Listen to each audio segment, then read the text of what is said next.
Danielle Dobbin is chair of Westport's Planning and Zoning Commission. She founded the Affordable Housing Subcommittee. 2 decades of commercial real estate and zoning experience as an attorney. Executive board of Staples Parents Music Association. Fundraising for Staples Players Boosters, PTA Council, Art Smart co-chair, 2 teenage sons, dog, living near the beach, law degree, and just, a true Westport icon. Thank you. So welcome to 06880, the podcast, Danielle. And, the P&Z is one of Westport's most visible commissions. No matter what you decide, a significant portion of people are going to be disappointed, upset, furious, whatever. So why did you decide to run and then decide to run again? Well, full disclosure, I don't think I recognized when I decided to become involved the degree to which many, many residents of Westport are invested in the actions of the P&Z. And I certainly didn't understand that we would be under a microscope moving forward. I don't think anybody did at that time with regard to issues of national importance, like the diversification of housing in communities like Westport. Nobody said to me in advance, ProPublica is going to be investigating your commission, and Bloomberg News, and et cetera, et cetera. So that being said, I got involved just like most people do because I care a lot about the community. And I read online on a certain blog, 06880, about a decision that was made that I disagreed with. There was a decision by the prior P&Z to not approve the Bankside project that's being built right now because it was, I think, 12 or 14 inches taller than they wanted to see the building. And at that time, the applicant, the developer, was offering at his cost to relocate and restore the house on the corner of what people think of as Wilton Road and the Post Road. The worst intersection. The worst intersection. It's literally graded F by the Department of Transportation.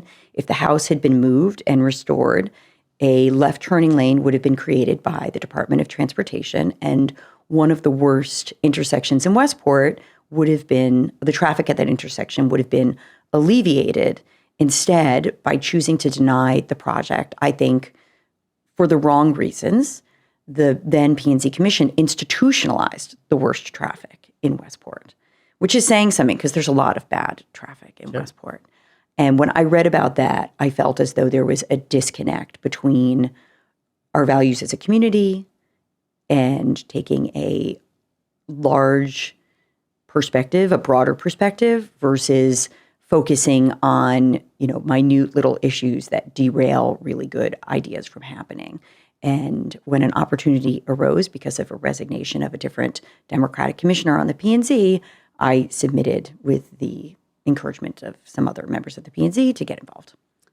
So instead of commenting on 06880, you exactly you put your money where your mouth is.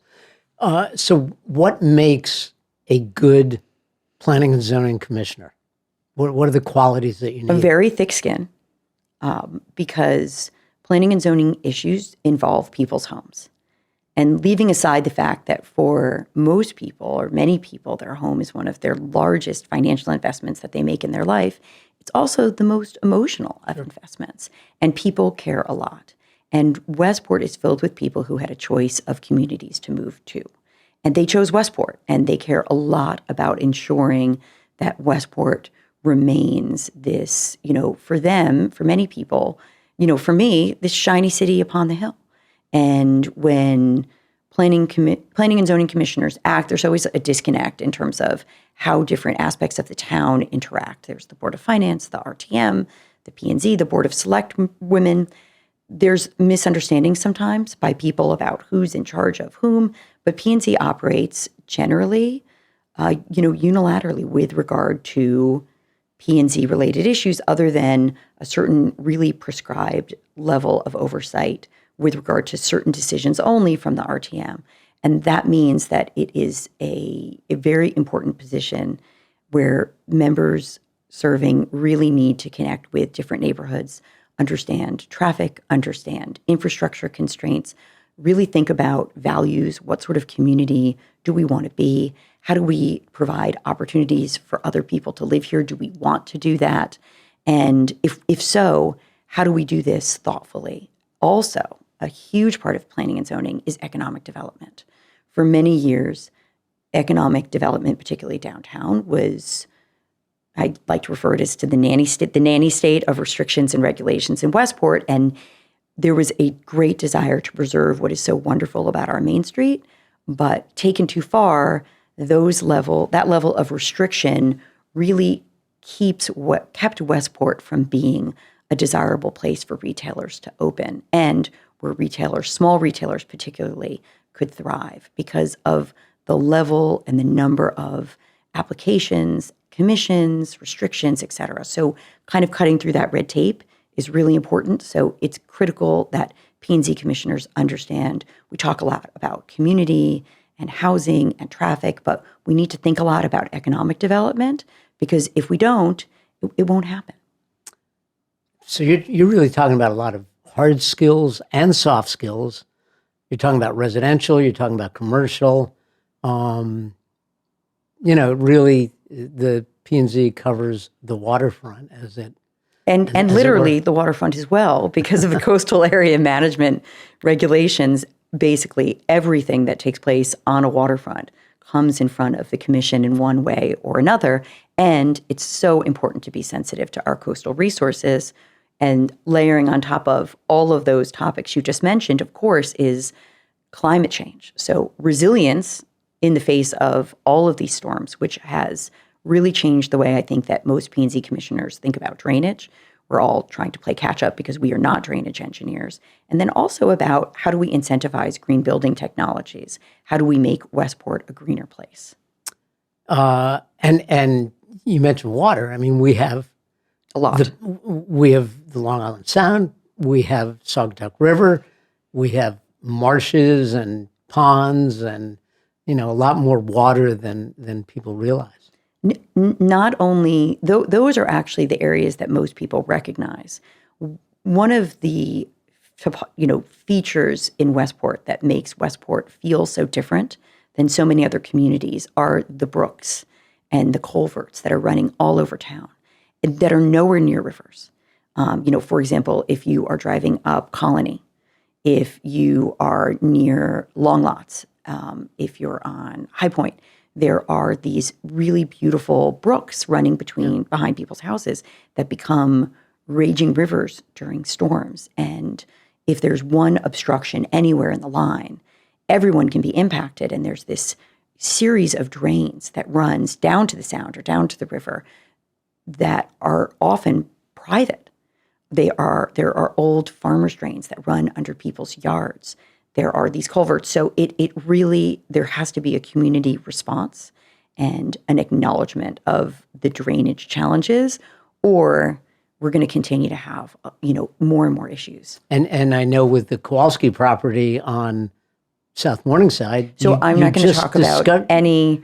No, but you just discovered that there are drainage pipes there that nobody knew about. So that is an application that's coming in front of the P&Z. It's been open, but we haven't taken testimony yet. So I'm not going to make any comments. I think the public record on it is something people can educate themselves on. And then they are so welcome to join us for future commission hearings when we hear more about that application. And you do hear a lot. So let's talk about specific planning and zoning stuff. Is affordable housing number one? So I don't ever like to characterize any one issue as number one. I think the diversification of housing and creating below market rate opportunities is a tremendously important initiative that this P&Z has really taken on. The state requires all municipalities in Connecticut to create an 830J affordability plan, a 5-year affordability plan, and we're deep in drafting ours. And many people don't understand that the state of Connecticut requires all municipalities in Connecticut to provide 10% of their housing to qualify as affordable as defined by the state. And Westport, at this point, I think we're at 3.7%. And if communities do not meet that 10% requirement, then developers can bypass local zoning laws to build what are called 830G projects, which are developments that are at least 30% on-site affordable. So here in Westport, what we have been trying to do in recent years is really take a laser focus to how do we create more opportunities for people to live in Westport? How do we address some of the racial discrimination that existed with regard to restrictive covenants, many of which still show up on people's deeds, that limited the availability of homes to only white people? How do we address the fact that our teachers, our bus drivers, our nurses, our police officers, our firefighters, young people, seniors, people who have a change in circumstance can't afford to either buy in Westport or stay in Westport? And there has been, we've adopted a number of strategies, and we're going to be doing a lot more, which we're going to really take on in granular detail in the 5-year affordability plan. What is affordable? So affordable, as defined by the state, relates to state median income. I don't have my chart in front of me, but the way to think about it is the 80% SMI, and in Westport we use SMI because AMI, area median income, is too high in Westport to use. So the 80% SMI is around just under, I think, $70,000 a year in income. So it's not low income necessarily, though there are, opportunities for people who are at the 40% and 60% SMI, and we are trying to create more. I think what's interesting about this topic in Westport is that it's of national importance. And that's something that I definitely didn't understand when I got involved. There is a focus in this country right now on the way in which communities like Westport are creating opportunities for new people to live there, are addressing history of redlining, which dealt with the federal government, restrictive covenants, which were private agreements, and even the fact that for many years there was a dearth of multifamily created in Westport. So there are these two polarizing opinions at the sort of end of the spectrum. One wants to capture Westport like a dragonfly in amber. It doesn't change. There's no changes. There's no diversification of housing. There's only single-family homes. Westport isn't a growing place. It is a museum that we look at. A little bit like the way people think about Nantucket, where development and change, but even in Nantucket, I shouldn't bring that up, is actually changing, and they are addressing affordable housing there as well, because really anywhere that didn't allow a diversification of housing is seeing, for the most part, if it's a desirable place to live, a crisis with regard to affordable housing. So there's this idea of no change ever. Every piece of everything needs to be locally decided, and we are an island with a moat around us, and nobody is allowed in to give their opinion, and it's not valued, et cetera. Then on the other side, we genuinely have a group of people who are interested in dismantling the suburbs. They have a variety of arguments. One is addressing, racial discrimination that existed in the past that absolutely led to segregated towns in places like Connecticut, or this idea that climate change requires us to redevelop the suburbs entirely so that people live in very dense housing near public transit. And I'm not sure, when they look at it, what happens to all of the houses that exist that aren't accessible to public transit. And of course, there's many of those in places like Westport, Weston, Easton, et cetera. But their idea is everything should be diversified dramatically. As of right, multifamily should be permitted, which means local P&Zs are no longer involved, depending on the geography and location, and the suburbs should be dismantled. And I think the P&Z Commission is trying to chart a path, and of course I'm speaking for myself, not for the entire commission, of how do we, number one, address the fact that in Westport, in the 60s and the 70s, there were these restrictive covenants that steered people away from living in Westport if they weren't white. How do we provide opportunities to have a diverse population now, not just in terms of race, but in terms of income level, profession, et cetera? How do we ensure that Westport is doing its part to provide opportunities for families without the resources of, let's say, owning a hedge fund to live in this town and access our school district, this wonderful library, all the other wonderful amenities? How do we do all that while preserving what attracts people to want to live in Westport in the first place, which is, of course, a bucolic way of life. And people from outside Westport often will look at Westport and think, Westport is advocates for greater density. Westport's located adjacent to two federally state-funded highways, a federal and state-funded train line. It is not a small town. And people who choose to live in Westport or are looking to live in Westport often think of Westport as very much a small town with bucolic lanes. I was driving here and between even Bridge Street and the Post Road on Campo South, there are larger lots with meandering stone fences. And that is the quality of life that attracts so many people to Westport. They leave the city because they don't want to be in the city anymore. How do we chart a course that makes sense but does more? And that's what we're working to do right now. So when people think of affordable housing, and you mentioned multifamily housing, is it only apartments or are there other options to reach that 830G threshold? So I try not to think about reaching the 830G threshold because I really prefer to ground the conversation about people instead of points.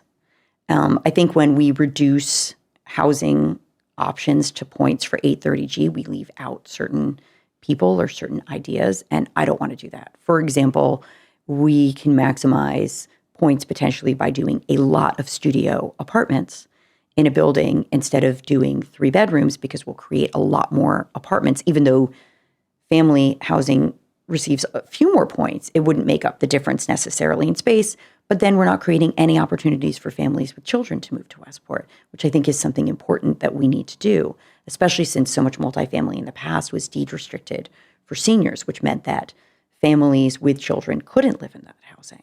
So here in Westport, we've adopted broad regulations permitting ADUs and accessory units. So ADUs are accessory dwelling units. Think about a guest house.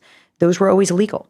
So if somebody wanted to build a guest house, let's say they built a pool house, they were only allowed to have 2 plumbing fixtures. So you could have a sink and a toilet, you could have a toilet and a shower, or you could have a sink and a shower, but you couldn't have all 3. And the idea, and you couldn't have a kitchen. And the idea was to not allow people to create another dwelling unit on their property. Well, that's something that the P&Z did away with last year.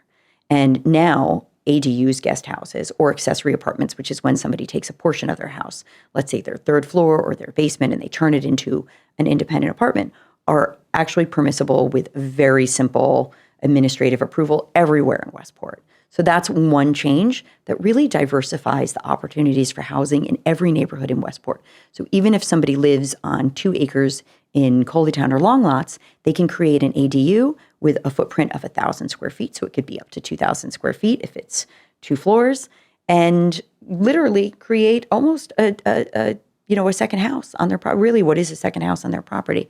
And we've seen that people are beginning that process, and as we see if they adapt to it. Now, that doesn't qualify technically as affordable housing pursuant to 830G, but these guest houses, when they're rented out, are priced at such a totally different price point than a traditional single-family home in Westport. They are inarguably more affordable, and oftentimes they are affordable.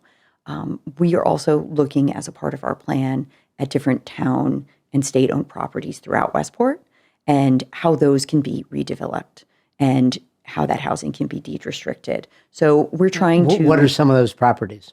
So the properties that the first property that the commission really focused on was the state-owned lot at Post Road and West Parish, right across, right near Walgreens or across from the Sherwood Diner.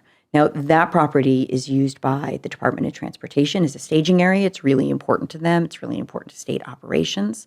But the P&Z, working together with the then First Selectman, Jim Marpy, negotiated with the Department of Transportation in the state to at least take some of the land to develop a new affordable housing community for families. And after a lot of negotiating, the Department of Transportation agreed to do so. And the Department of Housing is now going to be issuing a request for proposals to create an affordable development in that area. And that's a terrific area because you can walk everywhere. You can walk to Greens Farms, which is one of the best elementary schools in the country. You can walk to supermarkets, you can walk to Starbucks, you can catch the bus, which I think with regard to affordable housing is oftentimes a far more important access to public transportation than being near a train station. Metro North is really expensive.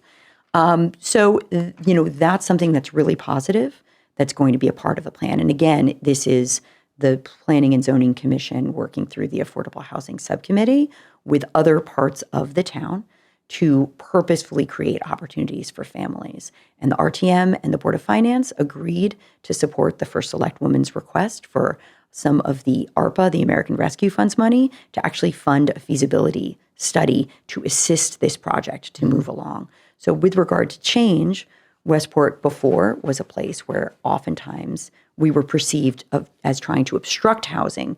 Here, not only are the town bodies spearheading the creation of affordable housing specifically for families, but all of these different town bodies, and they really voted quite overwhelmingly. I don't know if it was everyone entirely, but with a lot of force to put our money where our mouth is in terms of using money that could be used for something else to try and support the creation of housing.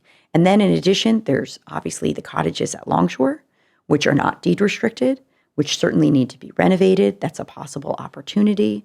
There is the lot that's adjacent to the senior housing on Bridge Street that's completely undeveloped, that could be suitable, again, for something low density that's keeping with the neighborhood, which is on smaller lots, smaller houses on smaller lots.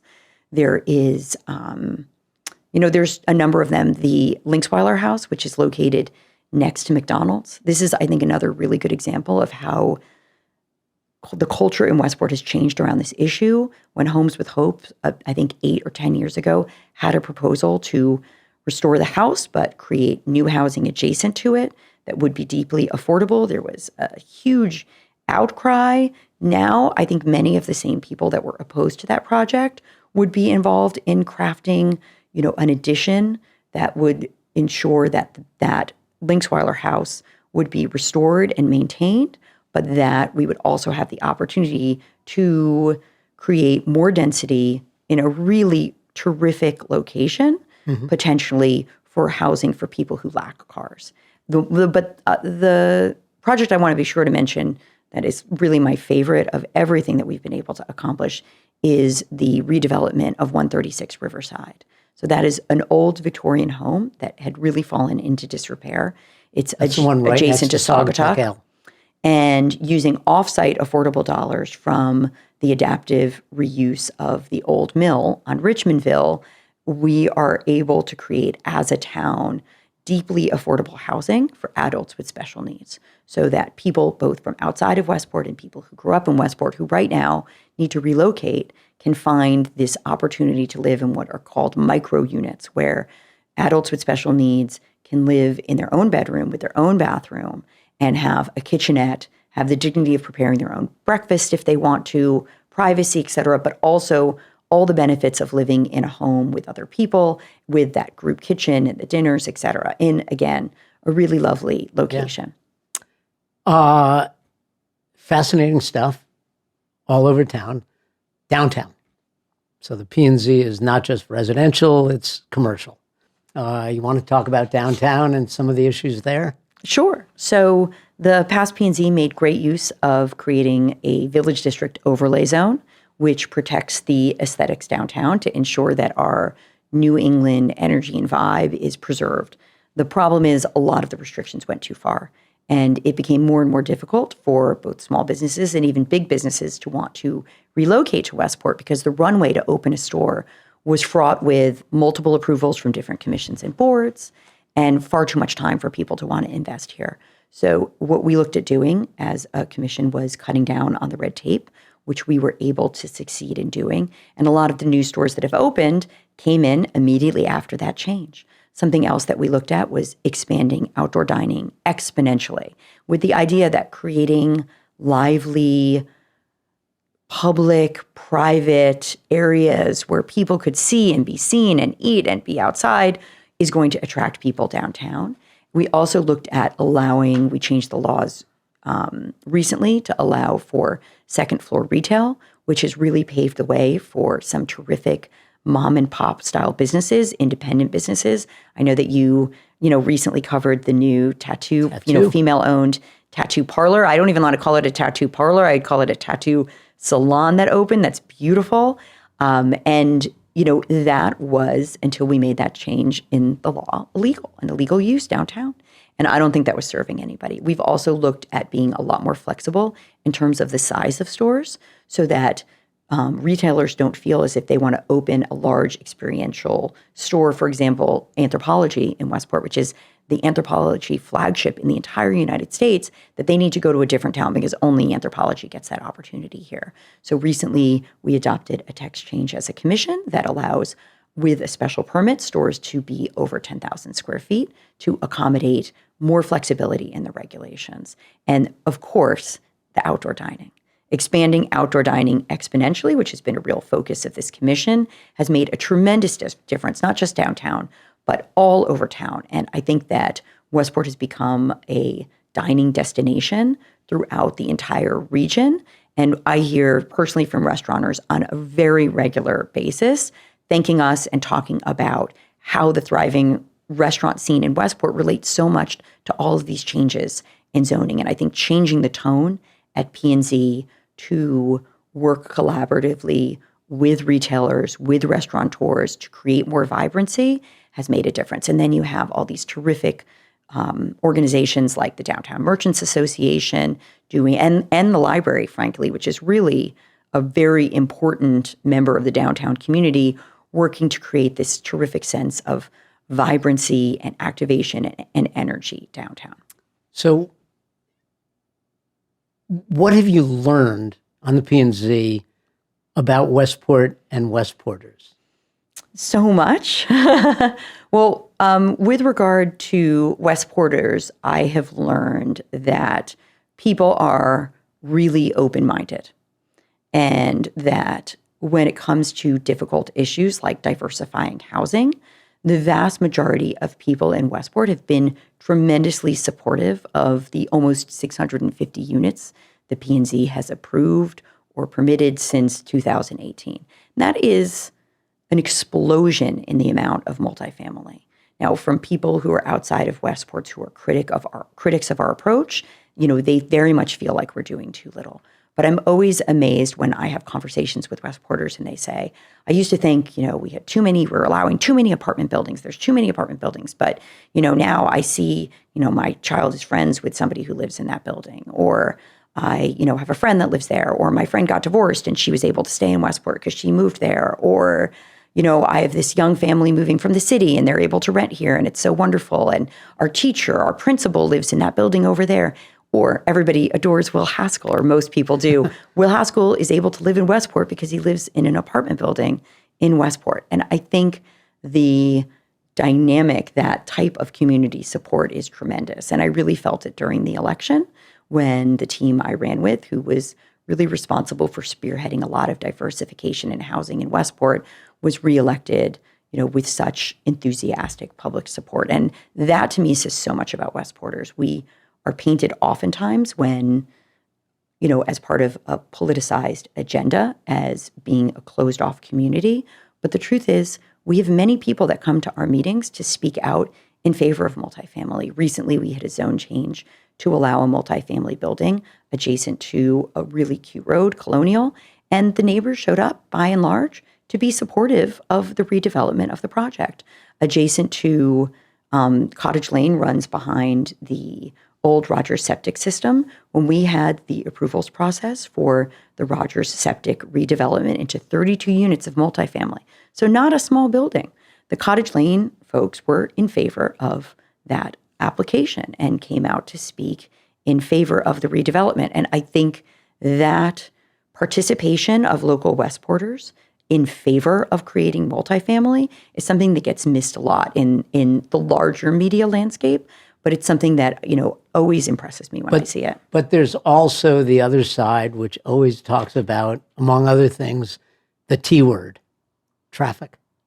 Well, I think the T word is a legitimate concern, and something that I am very opposed to is the idea of characterizing people who are concerned about traffic as somehow being racist or wanting to keep people out.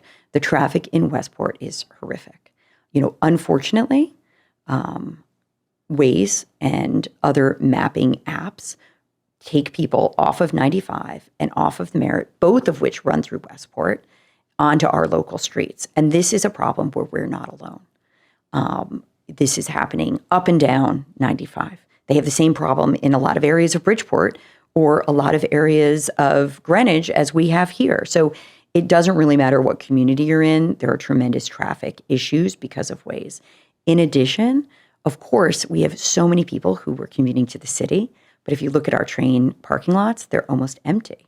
Not almost empty, but they're almost empty a lot of the time. We're storing boats now, not cars, which I think is telling. Those people are all working from here, which has been terrific for our local economy. It's been terrific for the activation I talked about earlier downtown, but it means that there's a lot more cars on the road. And of course, there was a change in Westport with regard to the timing of our school start times. And that also pushes more and more people, especially with the elementary schools, to have to pick up in person because otherwise their kids just can't make it to activities. So all of these things taken together have created a special storm with regard to traffic. I know that the Board of Selectwomen is looking to do everything they can to address the traffic issues to the extent we have control over it. But I don't think that the creation of a small-scale building, for example, 32 units on the Post Road, is having a measurable impact on traffic as compared to those really big issues. Now, the P&Z can have a huge impact on traffic. Again, the relocation at that house at the corner of Wilton Road and Post Road, that would have made a tremendous difference. And so where the P&Z can focus on making traffic better, we are laser focused on doing so. And we're always asking those questions because we're cognizant of it. But we try and be really thoughtful about our approach with regard to housing to look at the landscape of traffic and infrastructure challenges within the context of what else is going on. Is the but-for of more traffic really whether or not we allow, 12 individuals with special needs to have deeply affordable housing in XYZ location? Probably not. Last question, and this is great. What's under the radar? What are people not thinking about or talking about yet, but they will be in a year or two? That's a good question. So I think what I've learned at P&Z is that there is a lot that I can even consider predicting. So, for example, we have a proposal on Post Road East to redevelop the Westport Inn to be a higher-end hotel condo, and potentially another proposal for a hotel in another area of town. If you would ask me a year ago if we would have two proposals for luxury hotels in Westport, I would have said probably not.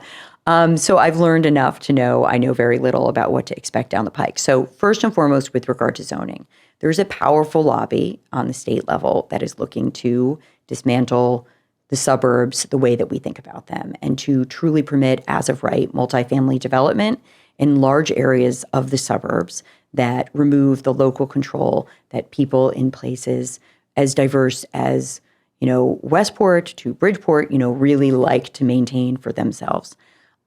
There is also, I think, a growing proportion of people in Westport who are very vocal about ensuring that we are continuing to diversify our housing and are coming out more and more in support of that diversification. I don't know where that will lead. I know that people who want to preserve lot sizes in Westport should be paying attention to what's going on at the state level because the state is often looking at proposals to eliminate minimum lot size or change it dramatically so that 2-acre zoning is no longer permitted in Westport, or multifamily of up to 15 units an acre is required to be zoned within huge amounts of space in our town, including around our downtown and around all of the train stations. But aside from that, I think people really need to pay attention to climate change resilience, to how we need to change our regs to incentivize more green technologies, but also to help people as we're looking at rising water. The drainage issue is something that people who've dealt with it understand, and everybody else doesn't pay attention to until it's their house that gets flooded. So that's something else big coming down the pike. But overall, big picture, pay attention to what's going on at the state level, because if you don't, something will be adopted that's going to really potentially change the town. Number two, how do we continue to assist our businesses and our restaurants to thrive? We've attracted a number of new independent businesses. How do we continue to support those mom and pop businesses so that they stay in business? And then just the general landscape of Westport. How do we continue to attract a more and more diverse group of people to want to live here? Great. And keep paying attention to the P&Z, keep watching the meetings, going to the meetings. Yes. Reading about the P&Z on 06880. Absolutely. And keep your eyes and ears open. Danielle Dobbin, thank you very much for joining us on 06880, the podcast. Thank you for having me, Dan. You bet.